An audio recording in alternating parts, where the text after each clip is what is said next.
ఓం విఘ్నేశ్వరాయ నమ. శ్రీమద్ భాగవతము 41వ అధ్యాయము. భరతుని చరిత్ర.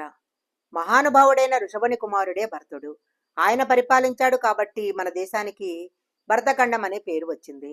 ఆయన విశ్వరూపుడు అనే ఆయన కుమార్తె పంచజనుడి వివాహం చేసుకుని సుమతి, రాష్ట్రభృత్తు, సుదర్శనుడు, ఆచరణుడు, ధూమకేతువు అనే 5 బిడ్డల్ని కన్నాడు. ఆయన భక్తి వైరాగ్యాలతో కొన్ని వేల సంవత్సరాలు భరతఖండాన్ని పరిపాలించాడు. ఆయనలా పరిపాలించిన వారు ఇంకొకరు లేరు కాబట్టి భారతదేశానికి భరతఖండం అనే పేరు వచ్చింది.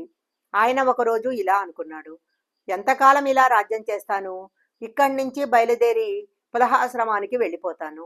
అక్కడ గండకీ నది ప్రవహిస్తుంది. అక్కడ సాలగ్రామాలు దొరుకుతూ ఉంటాయి. నేను అక్కడికి వెళ్ళి తపస్సు చేస్తాను అని అక్కడి నుంచి బయలుదేరి తపస్సు చేయటానికి వెళ్ళిపోయాడు. శ్రీమన్నారాయణని ఆరాధన చేస్తూ ఉండేవాడు. ఇలా ఉండగా ఒకరోజు తెల్లవారుజామునే సూర్యమండలం అంతర్వర్తి అయిన నారాయణ దర్శనము తెల్లవారిన తర్వాత జరుగుతుందనే ఉద్దేశంతో నదీ స్నానం కొరకు చీకటి ఉండగానే వెళ్ళి స్నానం చేసి నది ఒడ్డున కూర్చొని జపం చేసుకుంటున్నారు.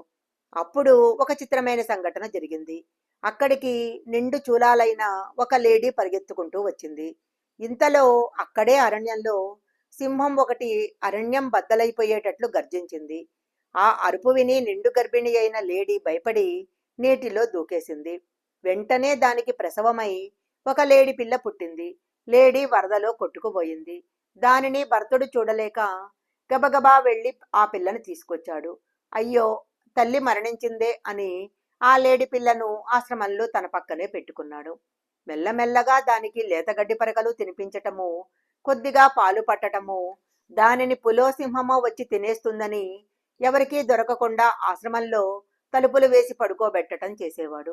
ఎప్పుడూ లేడి పిల్ల గురించి ఆలోచిస్తూ ఉండేవాడు.